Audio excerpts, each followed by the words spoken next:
The Wind in the Willows by Kenneth Grahame. Chapter 2. The Open Road. "Lottie," said the mole suddenly, one bright summer morning, "if you please, I want to ask you a favour." The rat was sitting on the river bank, singing a little song.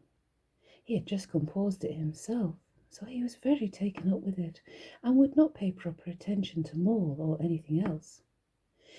Since early morning he had been swimming in the river, in company with his friends the ducks, and when the ducks stood on their heads suddenly, as ducks will, he would dive down and tickle their necks just under where their chins would be if ducks had chins, until they were forced to come up to the surface again in a hurry, spluttering and angry and shaking their feathers at him, for it is impossible to say quite all you feel when your head is under the water. At last they implored him to go away and attend to his own affairs and leave them to mind theirs. So the rat went away and sat on the river bank in the sun, and he made up a song about them, which he called Duck's Ditty. All along the backwater, through the rushes tall, ducks are a-dabbling, up tails all. Duck's tails, drake's tails, yellow feet a-quiver, yellow bills all out of sight, busy in the river. Slushy green undergrowth, where the roach swim, here we keep our larder, cool and full and dim. Every one for what he likes, we like to be. Heads down, tails up, dabbling free. High in the blue above, swifts whirl and call, we are down a-dabbling, up tails all. I don't know that I think so very much of that little song, Rat, observed the mole cautiously. He was no poet himself, and didn't care who knew it, and he had a candid nature. "Nor don't the ducks neither," replied the rat cheerfully. "They say, why can't fellows be allowed to do what they like when they like and as they like, instead of other fellows sitting on banks and watching them all the time and making remarks and poetry and things about them? What nonsense is all this?" That's what the ducks say. So it is, said the mole with great heartiness. "No, it isn't," cried the rat indignantly. "Well then, it isn't. It isn't," replied the mole soothingly. "But what I wanted to ask you was, won't you take me to call on Mr. Toad? I've heard so much about him, and I do so want to make his acquaintance." "Why, certainly," said the good-natured rat, jumping to his feet and dismissing poetry from his mind for the day. "Get the boat out, and we'll paddle up there at once. It's never the wrong time to call on Toad. Early or late, he's always the same fellow, always good-tempered, always glad to see you, always sorry when you go." "He must be a very nice animal," observed the mole, as he got into the boat and took the sculls, while the rat settled himself comfortably in the stern. "He is indeed the best of animals," replied the rat. "So simple, so good-natured, and so affectionate. Perhaps he's not very clever. We can't all be geniuses, and it may be that he is both boastful and conceited. But he has got some great qualities, has Toady." Rounding a bend in the river, they came in sight of a handsome, dignified old house of melled red brick, with well-kept lawns reaching down to the water's edge. "There's Toad Hall," said the rat, "and that creek on the left, where the notice board says 'Private, no landing allowed,' leads to his boathouse, where we'll leave the boat. The stables are over there to the right, and that's the banqueting hall we're looking at now. Very old, that is. Toad is rather rich, you know, and this is really one of the nicest houses in these parts, though we never admit as much to the Toad." They glided up the creek, and the mole shipped his sculls as they passed into the shadow of a large boathouse. Here they saw many handsome boards, slung from the crossbeams or hauled up on a slip, but none in the water, and the place had an unused and deserted air. The rat looked around him. "I understand," said he. "Boating is played out. He's tired of it and done with it. I wonder what new fad he has taken up now. Come along and let's look him up. We shall hear all about it quite soon enough." They disembarked and strolled across the gay flower-decked lawns in search of Toad, whom they presently happened upon resting in a wicker garden chair with a preoccupied expression of face and a large map spread out on his knee. "Hooray!" he cried, jumping up on seeing them. "This is splendid!" He shook the paws of both of them warmly, never waiting for introduction to the mole. "How kind of you!" he went on, dancing around them. "I was just going to send a boat down the river for you, Ratty, with strict orders it were to be fetched up here at once, whatever you are doing. I want you badly, both of you. Now, what will you take? Come inside and have something. You know how lucky it is you're turning up just now." "Let's sit quiet a bit, Toady," said the rat, throwing himself into an easy chair, while the mole took another by the side of him and made some civil remark about Toad's delightful residence. "Finest house on the whole river!" cried Toad boisterously, "or anywhere else for that matter," he could not help adding. Here the rat nudged the mole. Unfortunately, the Toad saw him do it and turned very red. There was a moment's painful silence. Then Toad burst out laughing. "All right, Ratty," he said. "It's only my way, you know, and it's not such a very bad house, is it? You know, rather like it yourself. Now, look here. Let's be sensible. You're the very animals I wanted. You've got to help me. It's most important." "It's about your rowing, I suppose," said the rat, with an innocent air. "You're getting on very well. You splash a good bit still. With a great deal of patience and any quantity of coaching you may—" "Oh, pooh, boating!" interrupted the Toad in great disgust. "Silly, boyish amusement. I've given that up long ago. Sheer waste of time, that's what it is. It makes me downright sorry to see you fellows who ought to know better spending all your energies in that aimless manner. No, I've discovered the real thing, the only genuine occupation for a lifetime. I propose to devote the remainder of mine to do it, and can only regret the wasted years that lie behind me, squandered in trivialities. Come with me, dear Ratty, and your amiable friend also, if you'll be so very good, just as far as the stable yard, and you shall see what you shall see." He led the way to the stable yard accordingly, the rat following with a most mistrustful expression, and there, drawn out of the coach-house into the open, they saw a gipsy caravan, shining with newness, painted a canary yellow, picked out with green, its wheels red. "There you are!" cried the Toad, straddling and expanding himself. "There's real life for you, embodied in that little cart. The open road, the dusty highway, the heath, the common, the hedgerows, the rolling downs, camps, villages, towns, and cities. Here today, up and off to somewhere else tomorrow. Travel, change, interest, excitement. The whole world before you, and a horizon that's always changing. And mind, this is the very finest cart of its sort that was ever built, without any exception. Come inside and look at the arrangements. Planned them all myself, I did." The mole was tremendously interested and excited, and followed him eagerly up the steps and into the interior of the caravan. The rat only snorted and thrust his hands deep into his pockets, remaining where he was. It was indeed very compact and comfortable. Little sleeping bunks, a little table that folded up against the wall, a cooking stove, lockers, bookshelves, a bird cage with a bird in it, and pots, pans, jugs, and kettles of every size and variety. "All complete," said the Toad triumphantly, pulling open a locker.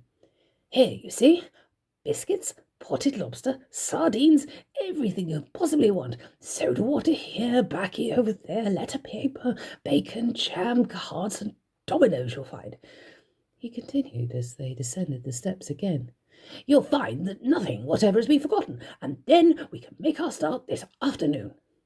"I beg your pardon," said the rat slowly as he chewed a straw, "but did I overhear you say something about we and start and this afternoon? Now, you dear good old Ratty, said Toad imploringly, don't begin talking in that stiff and sniffy sort of way, because you know you've got to come. I can't possibly manage without you, so please consider it settled, and don't argue. It's one thing I can't stand. You surely don't mean to stick all of your dull, rusty old river all your life just live in a hole in a bank and boat? I want to show you the world. I'm going to make an animal of you, my boy. I don't care, said the Rat doggedly. I'm not coming, and that's flat. And I am going to stick to my old river and live in a hole and boat, as I've always done. And what's more, Mole's going to stick to me and do as I do. Aren't you, Mole? Oh, of course I am, said the Mole loyally. I'll always stick to you, Rat, and whatever you say is to be, it has to be. All the same, it sounds as if it might have been, well, rather fun, you know, he added wistfully. Poor Mole. The life adventurous was so new a thing to him, and so thrilling, and this fresh aspect of it was so tempting, and he had fallen in love at first sight with the canary-coloured card and all of its little fitments. The Rat saw what was passing in his mind and wavered. He hated disappointing people, and he was fond of them all. He would do almost anything to oblige him. Toad was watching both of them closely. Come along in and have some lunch, he said diplomatically, and we'll talk it over. We needn't decide anything in a hurry. Of course, I don't really care. I only want to give pleasure to you fellows. You know, live for others. That's my motto in life. During luncheon, which was excellent, of course, as everything at Toad Hall always was, the Toad simply let himself go. Disregarding the Rat, he proceeded to play upon the inexperienced Mole as a harp. Naturally a voluble animal and always mastered by his imagination, he painted the prospects of the trip and the joys of the open life and the roadside in such glowing colours that the Mole could hardly sit in his chair for the excitement he felt. Somehow it soon seemed taken for granted by all three of them that the trip was a settled thing, and the Rat, though still unconvinced in his mind, allowed his good nature to override his personal objections. He could not bear to disappoint his two friends, who were already deep in schemes and anticipations, planning out each day's separate occupation for several weeks ahead. When they were quite ready, the now triumphant Toad led his companions to the paddock and set them to capture the old grey horse, who, without having been consulted, and to his own extreme annoyance, had been told off by Toad for the dustiest job in his dusty expedition. He frankly preferred the paddock, and took a great deal of catching. Meantime, Toad packed the lockers still tighter with necessities, and hung nose-bags, nets of onions, bundles of hay, and baskets from the bottom of the cart. At last the horse was caught and harnessed, and they set off, all talking at once, each animal either trudging by the side of the cart or sitting on the shaft, as the humour took him. It was a cold afternoon. The smell of the dust they kicked up was rich and satisfying. Out of thick orchards on either side of the road, birds called and whistled to them cheerily. Good-natured wayfarers passing them gave them "good day," or stopped to say nice things about their beautiful cart. And rabbits, sitting at their front doors and hedgerows, held up their forepaws and said, "Oh my! Oh my! Oh my!" Late in the evening, tired and happy and miles from home, they drew up on a remote common far from habitations, turned the horse loose to graze, and ate their simple supper sitting on the grass by the side of the cart. Toad talked big about all he was going to do in the days to come, while stars grew fuller and larger all around them, and a yellow moon, appearing suddenly and silently from nowhere in particular, came to keep them company and listen to their talk. At last, they turned into their little bunks in the cord, and Toad, kicking out his legs, sleepily said, "Well, good night, you fellows. This is the real life for a gentleman. Talk about your old river." "I don't talk about my river," replied the patient rat. "You know I don't, Toad, but I think about it," he added pathetically in a lower tone. "I think about it all the time." The mole reached out from under his blanket, felt for the rat's paw in the darkness, and gave it a squeeze. "I'll do whatever you like, Ratty," he whispered. "Shall we run away tomorrow morning, quite early, oh, very early, and go back to our dear old hole in the river?" No, we'll see it out," whispered back the rat. "Thanks awfully, but I ought to stick by Toad till this trip is ended.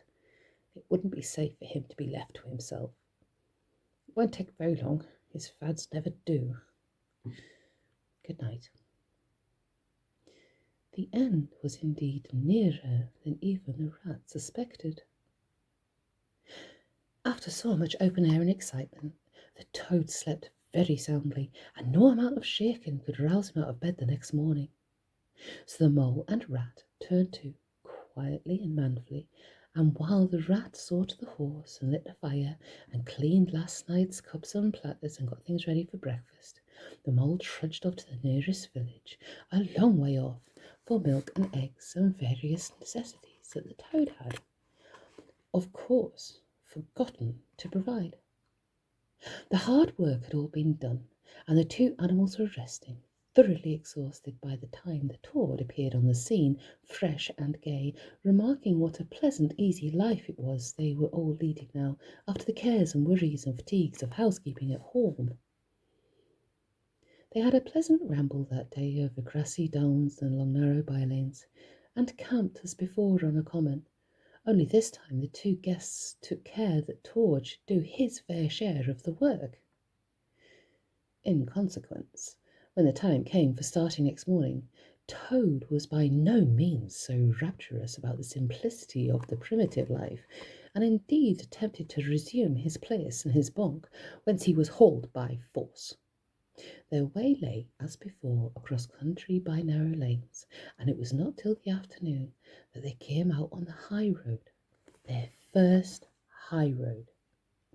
And there, disaster, fleet and unforeseen, sprang out on them. Disaster momentous indeed to their expedition, but simply overwhelming in its effect on the after career of Toad. They were strolling along the high road easily, the mole by the horse's head talking to him, since the horse had complained that he was being frightfully left out of it, and nobody considered him in the least. The Toad and the water rat walking behind the cart, talking together. Well, at least Toad was talking, and Rat was saying at intervals, "Yes, precisely, and what did you say to him?" and thinking all the time of something very different, when far behind them they heard a faint warning hum, like the drone of a distant bee. Glancing back, they saw a small cloud of dust, with a dark centre of energy, advancing on them at incredible speed, while from out of the dust a faint boop boop wailed like an uneasy animal in pain. Hardly regarding it, they turned to resume their conversation, when in an instant, as it seemed, the peaceful scene was changed, and with a blast of wind and a whirl of sound that made them jump for the nearest ditch, it was on them. The boop boop rang with a brazen shout in their ears. They had a moment's glimpse of an interior of a glittering plate glass and rich morocco, and a magnificent motor car, immense, breath-snatching, passionate, with its pilot tense and hugging his wheel, possessed all earth and air for the fraction of a second, flung an enveloping cloud of dust that blinded and enwrapped them utterly, and then dwindled to a speck in the far distance, changed back into a droning being once more. The old grey horse, dreaming as he plodded along out of his quiet paddock in a new, raw situation such as this, simply abandoned himself to his natural emotions, rearing, plunging, backing steadily, in spite of all the mole's effort at his head, and all of the mole's lively language directed at his better feelings. He drove the cart backwards towards a deep ditch at the side of the road. It wavered an instant, and then there was a heart-rending crash, and the canary-coloured cart, their pride and their joy, lay on its side in the ditch, an irredeemable wreck. The rat danced up and down in the road, simply transported with passion. "You villains!" he shouted, shaking both fists. "You scoundrels! You highwaymen! You road hogs! I'll have the law on you! I'll report you! I'll take you to all the courts!" His homesickness had quite slipped away from him, and for the moment he was the skipper of the canary-coloured vessel driven ashore by the reckless jockeying of rival mariners, and he was trying to recollect all the fine and biting things he used to say to masters of steam launches when their wash, as they drove too near the bank, used to flood his parlour carpet at home. Toad sat straight down in the middle of the dusty road, his legs stretched out before him, and he stared fixedly in the direction of the disappearing motor car. He breathed short. His face wore a placid, satisfied expression, and at intervals he faintly murmured, "Boop, boop." The mole was busy trying to quiet the horse, which he succeeded in doing after a time. Then he went to look at the cart on its side in the ditch. It was indeed a sorry sight. Panels and windows smashed, axles were hopelessly bent, one wheel off, sardine tins scattered over the wide world, and the bird in the birdcage sobbing pitifully and calling to be let out. The rat came to help him, but their united efforts were not sufficient to right the cart. "Hey, Toad!" they cried. "Come and bear a hand, can't you?" The Toad never answered a word, or budged from his seat in the road, so they went to see what was the matter with him. They found him in a sort of trance, a happy smile on his face, his eyes still fixed on the dusty wake of their destroyer. At intervals he was still heard to murmur, "Poop, poop." The rat shook him by the shoulder. "Are you coming to help us, Toad?" he demanded sternly. "Glorious, stirring sight," murmured Toad, never offering to move. "The poetry of motion, the real way to travel, the only way to travel. Here today, in next week tomorrow. Villages skipped, towns and cities jumped, always somebody else's horizon. Oh, bliss! Oh, boop, boop! Oh, my! Oh, my!" "Oh, stop being an ass, Toad!" cried the mole despairingly. "And to think I never knew," went on the Toad in a dreaming monotone. "All those wasted years that lie behind me, I never knew, never even dreamt. But now that I know, now that I fully realize, oh, what a flowery track lies spread before me. Henceforth, what dust clouds shall spring up behind me as I speed on my reckless way. What carts I shall fling carelessly into the ditch in the wake of my magnificent onset. Horrid little carts, common carts, canary-coloured carts." "Oh, what are we to do with him?" asked the mole of the water rat. "Nothing at all," replied the rat firmly, "because there is really nothing to be done. You see, I know him from of old. He is now possessed. He has got a new craze, and it always takes him that way in its first stage. He'll continue like that for days now, like an animal walking in a happy dream, quite useless for all practical purposes. Never mind him. Let's go and see what is to be done about the cart. A careful inspection showed them that even if they succeeded in righting it by themselves, the cart would travel no longer. The axles were in a hopeless state, and the missing wheel was shattered into pieces. The rat knotted the reins over the horse's back and took him by the head, carrying the bird cage with its hysterical occupant in the other hand. "Come on," he said grimly to them all. "It's 5 or 6 miles to the nearest town, and we shall just have to walk it. The sooner we make a start, the better." "But what about Toad?" asked the mole anxiously as they set off together. "We can't leave him here, sitting in the middle of the road by himself, in the distracted state he's in. Simply not safe. Supposing another thing were to come along." "Oh, bother Toad," said the rat savagely. "I'm done with him." They had not proceeded very far on their way, however, when there was a pattering of feet behind them, and Toad caught them up and thrust a paw inside the elbow of each of them, still breathing short and staring into vacancy. "Now look here, Toad," said the rat sharply. "As soon as we get to the town, you'll have to go straight to the police station and see if they know anything about that motor car and who it belongs to, and lodge a complaint against it. And then you'll have to go to a blacksmith's or a wheelwright's and arrange for the cart to be fetched and mended and put to rights. It'll take time, but it's not quite a hopeless smash. Meanwhile, the mole and I will go to an inn and find comfortable rooms where we can stay until the cart's ready, until your nerves have recovered from their shock." "Police station? Complaint?" murmured the Toad dreamily. "Me complain of that beautiful, that heavenly vision that has been vouchsafed me.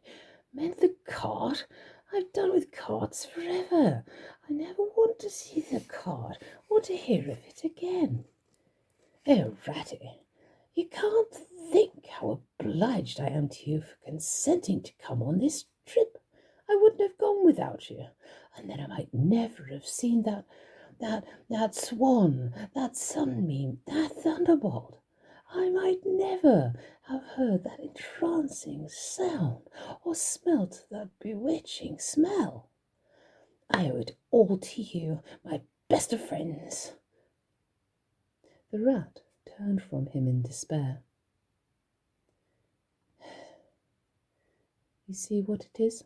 he said to the mole, addressing him across Toad's head. "He's quite hopeless. I give it up. When we get to the town, we'll go to the railway station, and with luck, we may be able to pick up a train there that'll get us back to Riverbank tonight.